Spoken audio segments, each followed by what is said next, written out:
truly profound that we're living at a time when we can speak about the truth that we cultivate within us, and we can actually start to ignite that spark in other beings.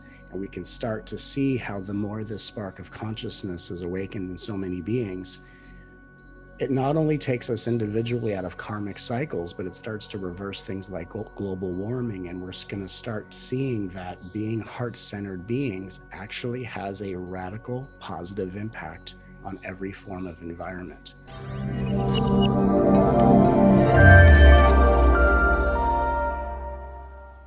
One of my favorite parts of this job is having the opportunity to talk with all kinds of people from all walks of life, all over the world, who are interested in consciousness, who are interested in imagination, and in this case, are interested in expanding the message about the potential of humanity and who we all can become when we all work together with a beautiful end in mind.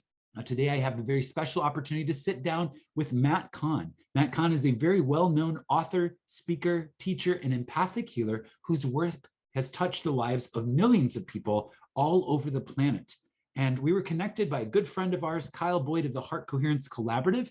And through this interaction, kind of this introduction, I was invited to sit down with Matt and have a conversation, which I am sharing with you in this YouTube video. Now, this conversation with Matt is very wide-ranging. We talked a little bit about his new book coming out, All for Love, The Transformative Power of Holding Space. We talked a little bit about his vision for what a truly mature and awakened adult state of humanity truly looks like. We talked a little bit about the power of one, what each of us can do in our own individual lives to really be the I am and to experience the fullness and the beauty of what that means in our everyday, day-to-day experience.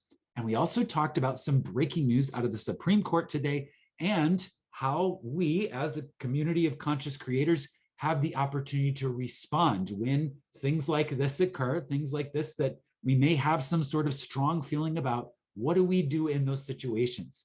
Without further ado, go ahead and enjoy this enlightening conversation with Matt Kahn. Okay, so I am excited today to have the opportunity to speak with Matt Kahn. Matt, you are connecting to us from the Pacific Northwest, is that correct? Yes, I'm calling in from a beautiful, warm right now, Portland, Oregon. Oh, very cool. Okay, I'm in Boston, so two opposite coasts here, but we have the opportunity to connect and have a conversation. And I want to start just by shouting out Kyle Boyd, our good friend from the Heart Coherence Collaborative. He had invited you on as a guest speaker and myself as well. And kind of that's how our paths connected here. And we get to have this beautiful conversation. So thank you, Kyle. And thank you, Matt, for joining me today. So Matt, just to get us started a little bit, for those of my audience that maybe are just hearing about your work or just newly being introduced to it, what would you say brings you to this table? Like what is your key message? Absolutely. Well, through a series of profound awakenings that began at age 8, throughout my life, I came to realize that most of my life I confused other people's experiences with mine, and I didn't know that I was an empath. And as an empath, that means that I use my body to feel the experiences of others. And as I developed this ability over my lifetime, I realized I had the power and ability to help people heal in a radical way. And through all of my awakening experiences, I began tapping into a level of consciousness that was helping the world reframe and re-engineer the way we approach and think about healing. And I entered into this field at a time when people knew love was the highest vibration, the highest value, but the way we were going about healing or awakening or any degree of spiritual aspiration was not always being done in the most loving way. And so what I feel like with my gifts, what I'm here to do as a embodied channel of consciousness is to always bring the most direct and loving approach so that we are cultivating love while moving towards a consciousness that is the love that is turning this world into a more sovereign, peaceful planet. Beautiful. Okay, that's a great introduction. Matt, I'm just going to jump right in here. In your opinion, is humanity going through a growth period right now? I would say so. I would say that humanity is going through existential adolescence, and we are going through a rapid expansion on this planet. And a lot of people will look at the state of humanity or the way in which ego consciousness on an individual and collective level acts. And we say, how can the world be expanding when this is happening in the world? And what we're actually seeing is the triggering of unconscious patterning, the rearing up of unconsciousness, trying to find some way to dominate and suppress freedom, free will, consciousness, and slow the rise of unity consciousness, is really just ego consciousness responding to the high frequency energy entering our atmosphere. And we're literally holding space while the individual and collective egos of the world are being transformed into expressions of light, which we have seen on the spiritual path on an individual level. Now we're seeing it on a collective global level. So it could seem like things are getting worse or are getting worse, but we're actually just seeing this is healing energy entering our atmosphere. And here is how the unconsciousness or unprocessed pain of the collective is responding during this global transmutation process. Interesting. I love what you said there about how we've seen this on an individual basis. Yes. And now we're seeing it kind of replicated, microcosm, macrocosm. Now it's happening to the collective. And you're talking about how there's this kind of, I don't want to call it unprecedented, but we'll say unique, energetic kind of background of what is happening with the planet that's kind of triggering it all at once. And when I ask you, oh, is humanity in a growth period? I think pretty much anyone I know would say yes, but there's something that's unique about this growth period.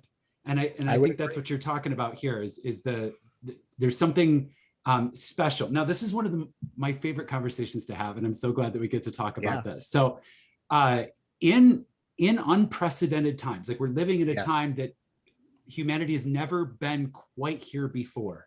Right. There's also unprecedented opportunity. Yes. Could you paint a vision for where you see, as we're growing out of this existential adolescence, what does a mature humanity look like? A mature humanity is one where the choices that we embrace for our individual gain are equally choices that support the gain of the collective. In previous paradigms, we have had a collective societal agreement that if I do what's best for me, that isn't best for other people, or more importantly, marginalizes others in order for lifting me up. People confuse that with empowerment. And I think we're at a place in the world where our planet is becoming a global village, and the choices that are good for one are the choices that are good for all.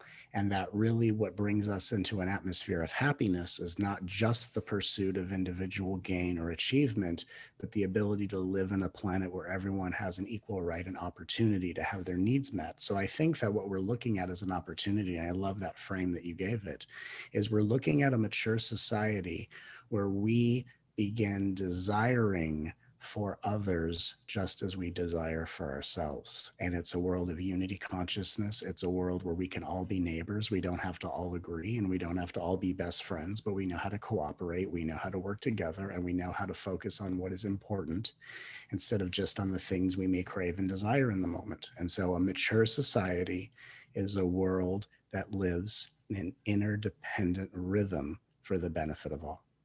Interdependent rhythm for the benefit of all. Yes. I love that. I love the as you're speaking, I can see it in my mind's eye. That's what I love about this is there is a new rhythm being struck as we're moving towards this. There's the old adage of, we all kind of, some of us march to the beat of a different drum. Yes. But maybe that, what could be kind of a chaotic pounding of a lot of different drums on a lot of different beats, maybe slowly but surely we're coming into a new synchrony with our individual beating drums. Yes. And I love how you painted what that looks like in terms of, like you said, interrelated, we're interdependent, but we're moving together and prioritizing not just our ego needs of the moment, but really kind of removing that gap. It's like what I want and what's best for the collective are no longer two separate things. Right. There's an alignment that occurs. Matt, in your work, you talk about the power of one. You talk about the power of one, and I'm introducing this because I see this as an opportunity to take this from kind of the big picture that we just Hmm. spelled out about Yeah, yeah. this is what's possible, and Hmm. bring it down to, okay, how do we, each one of us, everyone who's hearing the sound of our voices in this moment, Hmm. what do we carry with us into the next moment that helps this paradigm emerge? What is the It's a power of great, one? it's a great question. Well, in order to know the power of one, we have to know how the one expresses its power. So the one being the universe, source, consciousness, call it God, whatever you want to call it, the way, nature, the Tao. How does the one express its power? The one expresses its power as an infinite support to all of its creations that are going through expansion in the journey of evolution. So if the one always expresses its power through supporting its creations, then when we begin by being a supporter to the creation that we are in our own living experience, we then are now on the same side as the one, and we begin to have greater experiences of the one when the one who supports you and the support you give yourself starts to help you remember the one that you are. And so self realization is actually activated through the journey of self care, where in third dimensional paradigms, it was believed that it solely existed on a path of self inquiry. And there are a lot of people on the spiritual path who mistake inner work and processing and putting themselves under a microscope, and they confuse that with spending time with themselves. And so then when they're with themselves, they're only spending time with themselves solving problems, or in relationships where I only know how to connect by being in some sort of upheaval or process. And then when people aren't into that, we think they're not spiritual beings, and then we're in this whole confusing spiritual loop Mhm. or spiritual ego loop. The truth is, the one, unity, is always supporting what comes out of the one, the breath that is always with you, supporting you, that regulates the heart rate, that churns the waves, that keeps all of our weather systems in order. And so, if the one is always supportive, if we learn how much support we deserve from ourselves and we learn how to give ourselves the authentic support, we become the receiver of the one, we become the remembrance of the one, and we become the transmitters of the one to help that one awaken greater support and self care in all beings. And as that starts to happen on a collective level, the less individual agenda the planet will tolerate, and the more collective vision we will manifest as one. That's beautiful. Thank you. That's beautiful. I love that. Yes. And I can see from the way that you're spelling that out, I can see the power of one about Yes. that in my own individual experience of being a Yes. point of awareness of the Hmm. consciousness that all that is, the way Yes. that I'm relating with that individual, with being in the state of, we call it the I am, right? The I am Yes. presence. And then that relationship then out picturing or kind of expanding outward to everything that I touch, every relationship that I have is all informed by that relationship with that primary point of presence. Yes. Uh, for you personally, Matt, Yeah. how do you do, like, what is your process for spending time with yourself in Hmm. the this context? It's a great question. My self care, Yeah. it comes from I balance the tremendous amount of energy I'm channeling for the world and the work I do to support the world. Because, as a healer, someone goes to a healer and that healer supports them. I offer that, but for a large number of people worldwide. And so it's like when I'm not doing the work I do, even though I'm always in that space of samadhi, I live in a state of samadhi. But when I'm not doing the healing work I do, the way I balance my tremendous contribution energetically is I balance spirituality with artistic self expression. And so, one of the ways I take care of myself now, of course, if I am depleted in energy, I meditate and I rest. Some days I'll spend days in silence just to rejuvenate. But typically, the way I like to recharge incredible amounts of energetic support is by doing something artistic. And my favorite artistic outlet is cooking. And so for me to spend this weekend, like I'll spend the weekend watching UFC, and which is another thing I love. Yeah. And I will cook myself small courses all day. Mhm. Um, Sometimes I give myself culinary challenges. If I have leftovers, the rule is I can't eat leftovers. I have to reinvent it into a whole new dish. Maybe I'll Like choose this. a Okay. different country of origin. And so for me, cooking, art, writing poetry, Mhm. appreciating architecture, for me, spending time in art is how I take a break from the tremendous energy I give spiritually. And again, if I need rest, I do rest. If I need self love, obviously. But most of the time, what I need to recharge is just contrast. And Mhm. so I give a lot and then I cook a lot. And for me, cooking is very relaxing. That's beautiful. Yeah, Yeah. I appreciate cooking as well. So I definitely, I'm with you on that one. Yeah, totally. And oh, there's something so palpably human about cooking and just Yes. the raw sensuality of it. It's, Hmm. and I love how you say that's how I kind of balance my intense experience of the divinity that we all are with Yeah. this very, human experience of the need for Hmm. satiety and the need to, enjoy the sensuality of being human. Now, on that Yes. note, I have to ask, what is it about UFC that really grabs your attention? I'll tell you, it's very specific. Yeah. So I've been watching UFC since I was, in high school, and Mm-hmm. over the first few years is different. It became a very highly regulated sport, and in a lot of ways a gentleman's sport where you're watching really the thrill of competition. It's very technical in terms of grappling and Mm. ground control and all these things that if you've studied martial arts, it's real. I find it very thrilling. Mm. What got me into UFC was most of my life in my adolescent years. I went to school like we all did, high school, middle school, and I would see people randomly assaulted. Mm-hmm. And I had this big fear of, well, I was afraid of people not liking me. And then I was afraid of people beating me up for some ungodly reason. Mm-hmm. And I spent most of my life, my childhood and adolescent, afraid that someone's going to jump out of the bushes and beat me up for some reason. Yep. And I'd never been in a fight, and I'm not a violent person.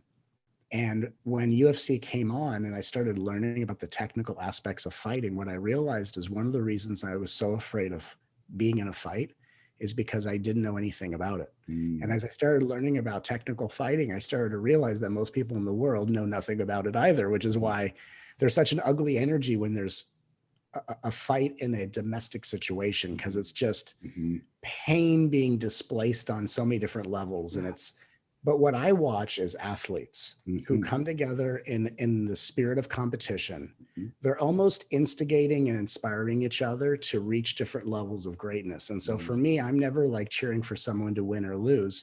I'm watching two competitors bring out the best out of each other. And at the end of a fight, when you see two fighters embrace and go, wow, look what we created together, it's a very beautiful dance of unity consciousness, even though it seems like it's in the platform of conflict, but it's two people really working together to bring out their best. And that's how I look at competition. And I just find it to be a thrilling sport. I've loved it for so many years. And what's funny is learning about the technical aspects of fighting actually healed me of my fear of being beat up. Yeah. Because even people who are in fights, most people don't want to be in fights. Mm-hmm. Yeah. And so if you are in a fight, usually, there are so many opportunities to get out of that situation that people that are going to fight choose to ignore. Yeah. I don't do that. I'm good with, hey, I'm good. Yeah. Walk away. I'll be the weak dude. Not a problem. Yeah. Yeah. I'll keep my teeth. I have an event. It's all good. Yeah. But on a serious note, what was so surprising for me is learning about the technical aspects of mixed martial arts freed me of this very childhood irrational fear that I'm going to somehow be harmed and beat up. And I think when I wrote All for Love, the reason I go into such vivid detail about conscious communication is that most people are threatened or scared of confrontation because they don't know how to communicate. And I want to teach empaths how to communicate so they don't have to feel overwhelmed, dominated, like they give and they don't receive, they're resentful. So I think just as important as it was for me to learn about something so interesting as fighting to free myself of the fear of it, I think by having empaths learn about the technical aspects of conscious communication, it gives us an empowerment where we can be excited about sharing instead of afraid of speaking our truth. I love that. I'm gonna take you back to something you said there that really stood Yeah. out to me. Teaching empaths to communicate.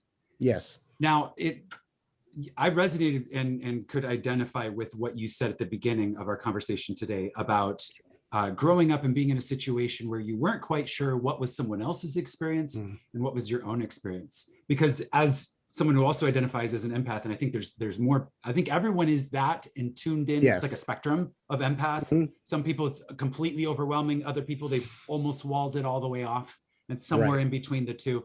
But I relate with this idea of feeling so strongly what the other person is feeling. It almost is kind of blocks the ability to communicate clearly because it's very stimulating to be receiving all of this emotional transmission off of the other person's being, and then try to do this balancing act of, okay, what am I feeling in this moment? And then trying to have some sort of, positive, meaningful communication come out of that. So I would like to invite you to expand a little bit on that for those who are listening to us right now and they're like, yeah, I totally can relate to this. What would you tell us? I think that when we are people that could, and to go back to what you're saying, everyone is an empath. Everyone is at different levels of realization or acceptance around it. We could say narcissism is the most defiant denial of empathic sensitivity, right? So the reason why narcissism is so, I don't want to say just rampant, but because it's sometimes we can throw that term around a little loosely when it's just self-absorbed, not really narcissistic. Narcissistic tends to be self-absorption with a constant need to attack, which is different versus self-absorption, which is just someone who's just lost in themselves. But everyone is an empath at different levels of acceptance around it. And what happens is that because we can feel people's experience, we can feel their emotions, we tend to think we're relating to people when we're actually managing their experience. We're trying to keep them happy, trying to move them through sadness, because we believe that we're the cause of everything. And it's also what happens when our ego is misunderstanding unity consciousness for codependency. And so when we communicate, what we're learning to do is to be fully present in our experience while having empathy for someone else's experience. But our job is to advocate for ourselves and make sure that our needs are being met, our desires are being communicated, and that we are constantly helping people understand how we wish to be treated and communicating clearly what does and doesn't work for us. And so often what pulls empaths out of that focus is when we tend to, it's kind of like when we were in school, I don't know if in high school, there was a couple times I may have ditched class. So we ditch the class of being fully present in our own advocacy. And we start to kind of, trespass in other people's energy fields. And we spend more time managing their experience than being an advocate for us. So really communicating for an empath is a gateway for empathic beings to really become fully present in their experience and not get pulled from their experience into someone else's more intense emotional turmoil. Very good. Okay, that makes a lot of sense. And I think that's helpful. I'm going to ask you to kind of bring this together. So you've put out a new book, All for Love. And the subtitle of this book is? The Transformative Power of Holding Space. I suspect, Matt, that the holding space part ties into something you just said. Am I accurate on that? Can you expound a little bit on that? Because this, I want to make it clear. This book sounds like a tool for people who are very present to this in their own lives to help them learn to communicate and kind of express more purely. Yeah. I would say it's for people who are present in that and that people that want to be more present in that.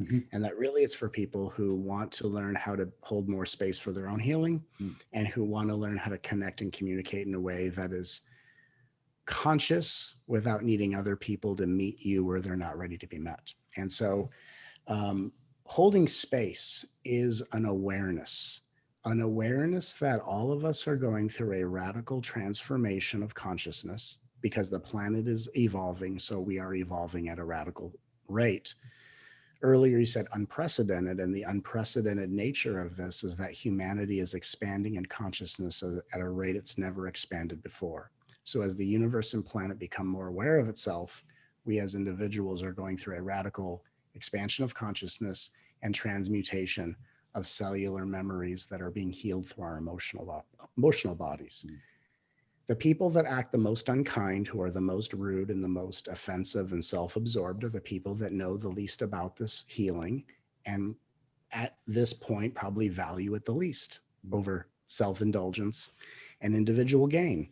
And so as we as empaths are becoming aware of the deeper opportunity of being alive as human beings, that we are living through a biologically radical expansion of consciousness, we learn through this book how to communicate, how to connect with ourselves, and how to interact with people at various levels of consciousness without needing to debate what they believe versus what we think, without needing to take someone's side just to keep the peace and placate them, and without needing to find common ground, that we could literally represent our own unique expression of consciousness, and we can actually communicate in a way that has empathy for everyone's journey, that doesn't allow anyone to take advantage of us, and really allows us to begin to be fulfilled by the consciousness we communicate, whether anyone can meet us there or not. So it's a really radical journey to help beings learn how to be love in action versus just someone who wishes they had more love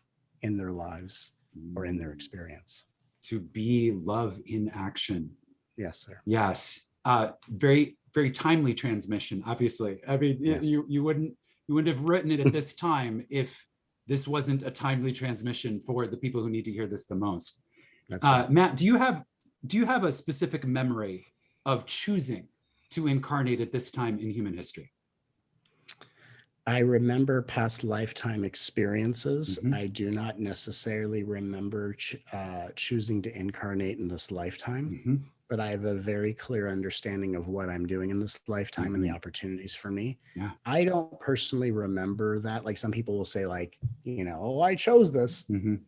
My greatest suggestion with that is, it's important that we're all very true to our experience. Like I talk about the Akashic records because I've experienced being there, and I'm constantly receiving information there daily. And so I can speak about my experience. One of the greatest gifts I was given by the universe, because I didn't read about the path, I knew it intuitively and based on my experiences, is I've always only taught what has been true for me and what is only alive in me as I speak. And so that's how I'm able to transmit that experience for other people, because I'm only talking about the aliveness of my experience. Yes.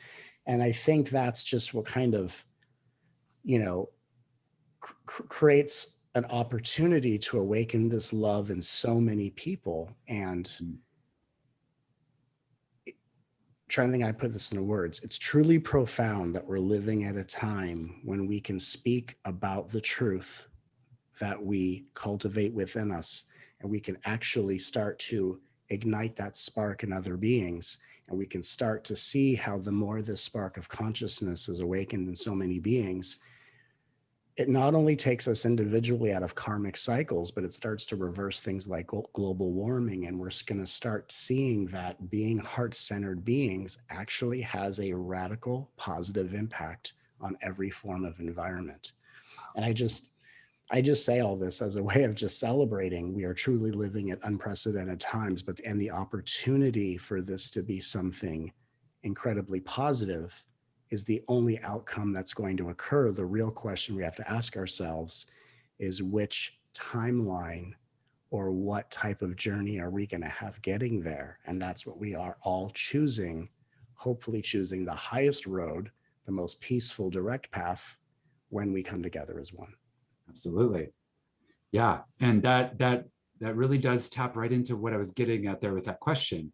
Yeah.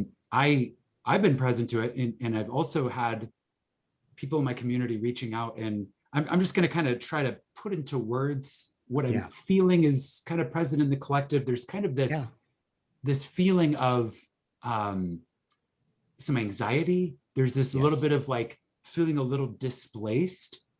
Some people are looking ahead and feeling this sense of doom, because there's this old system, this old paradigm, that the self-serving, ego-driven, my Right. own needs are far more important than anyone else's needs type, Right. mentality that is passing away and Yes. falling by the wayside.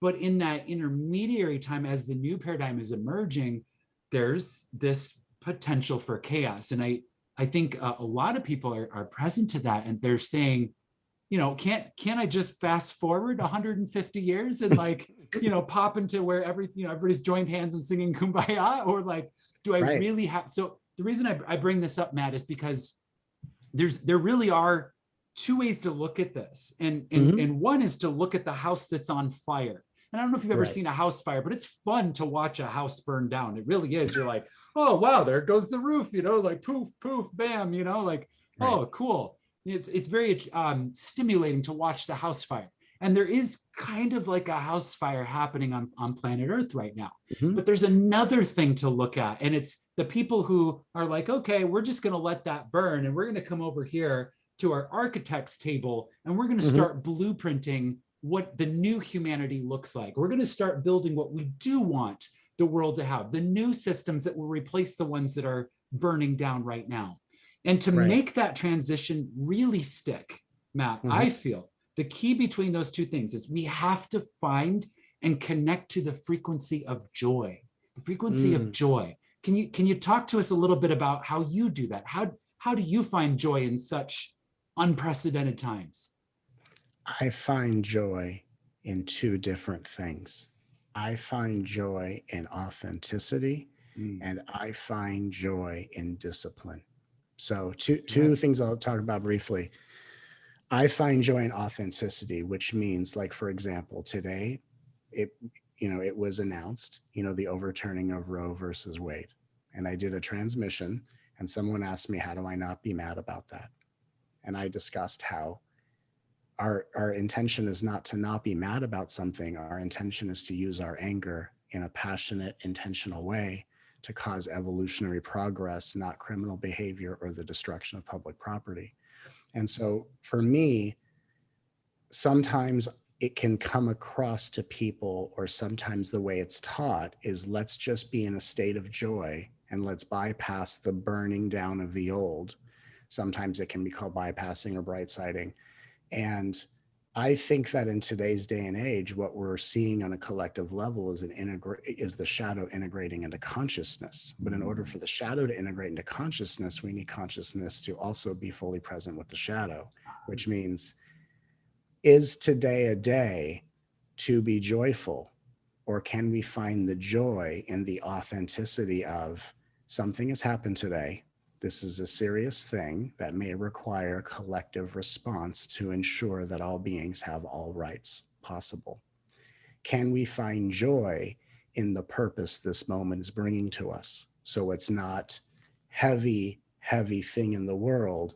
I choose joy instead. That for me is a very third dimensional way of reframing. Mm, I like to bring it together and say, let's find joy in the authenticity of necessity, meaning this is a serious thing. We're going to not stand for it as a world, but we're going to do it in peaceful assembly and in the name of unity consciousness. The joy is in the intention of what is true in this moment. And the other thing is, I find joy in discipline. I find joy in discipline by making sure that every day I am in a dedicated relationship with moving my life forward into my next level of mastery or embodiment. There is something in my life, whether it's a passion, whether it's a goal, where every day I'm taking some step forward towards becoming an even more refined version of myself. So I personally find joy not in a vacuum separate from the uncertainties of life. I find joy in the authenticity and the discipline that I embrace throughout life. I love that. What a integrated into a whole way to Yes. look at those things. I love Thank that you. a lot. Yeah. So just to kind of reflect that back to you. So basically the idea being that we're authentic with what's going on. We're realistic. Yes. We Yes. we assess it. We feel it as we need to Yes. feel it. And the joy comes from the authenticity of being present with what is Yes. and choosing to see the possibility and what can be born out of what we're seeing that is. Yes, and to give an example of that, I remember I was talking to a loved one who was nearing the end of their life, and they said, "Do you think I have more time?" And I looked at them and I said, "I don't know that you do." And they paused and they said, "I don't know either." And I said, "What are you feeling?" And they smiled and they said, "Strangely joyful." I said, "Do you know why?" And they said, "Why?" I said, "Because we're meeting the moment the way the moment is asking to be met. We don't need the promise for more time to make great use of this moment together." And we met in joy from a space of authenticity. So that's what I'm expressing. Beautiful. Yeah. What a way to ground that idea in. I love that. Thank you for sharing that, Matt. That's beautiful. Yeah. Very good. Okay. Awesome. Okay. So what's next for you? So new book out this week. Congratulations on Yes. that. I'm sure it's a lot of time and effort went into getting that made available. Yes. Labor of love. Thank you. Labor of love. Beautiful. Yes. Okay. And what's next for you? What's next for me is I would love, I have some virtual events, I have some in-person events, Mhm. and with in our COVID times, I'm very excited to get back to in-person events. Yes. It's one of my greatest joys as someone who has been a performer most of my life. So to get on stage, to where the live audience really brings out the humor in me, and to get back to what I love doing. And I'm going to take some time to really unpack this book with my beloved, global audience at events. And I'm already considering the next book I want to write because, this is just how it is. I love writing, and I also have some opportunities that, are still in the very beginning developmental stages, but I have some opportunities to bring my transformation and my heart-centered way of healing to television. And so what my goal is I want to bring heart-centered consciousness and this new paradigm way of space holding and transforming people's lives in the name of love. I want to bring that to television, and I want to expand this message to an even greater global impact. And I've always felt the desire to do it on television. I've always felt it to be a part of my journey. And it's just a very surreal thing where something that in the back of your mind you feel prepared for finally starts to unfold. So I'm just going to really enjoy this journey. Uh, you know, write, work out, cook, listen to fun music, enjoy art, but I'm really excited about doing television. Wow, that's great. I very much look forward to that. I had noticed in some of your materials, you're talking about a movie. Do Yes. you have something out now? Yes. As a matter of fact, when people go to mattkahn.org/love and you order my book, All for Love, Mhm. as a bonus, you get, when you fill out the form on that page, you get instant access to a documentary, a full length feature film documentary. I believe it's an hour and 25 minutes called Healed by Love. And it was the first time on film we filmed me working with people of various conditions. One person had OCD and how it was affecting her raising her children. One was healing from sexual trauma and assault.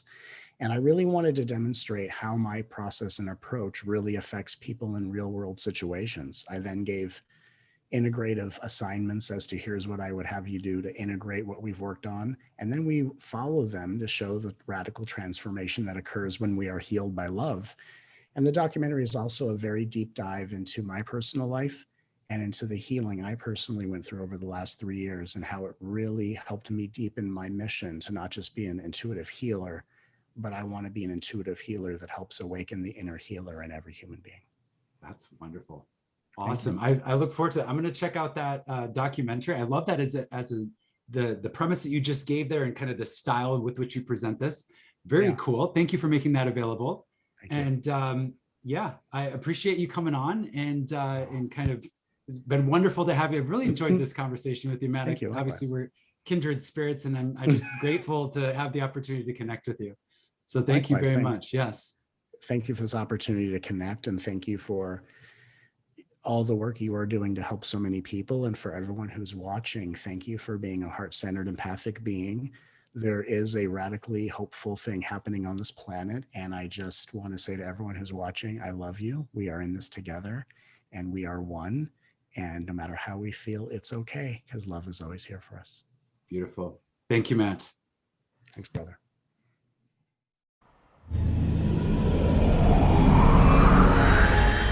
The School of Imagination. Find us online at schoolofi.org.